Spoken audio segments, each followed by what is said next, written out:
The control arm, frame, or cross member, frame, control arms, done almost. Need to clean up the spindles and the calipers, trailing arms, get those painted, steering linkage, sway bar, and the springs. Then I can finally put, I guess gotta clean up a little bit. I mean, it's already been sandblasted. I just gotta clean it up a little. I can finally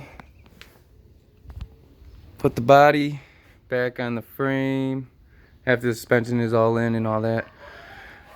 Then I could put my cutlass in there too. I can't wait. A lot of work. Need to get that axle cleaned up too. I got new brake lines. And I need to put all that on there, obviously, before we put the body on. And the fuel lines that I can run. After that, onto the motor. That thing's a beast. Hasn't even been started yet. Brand new. Yep.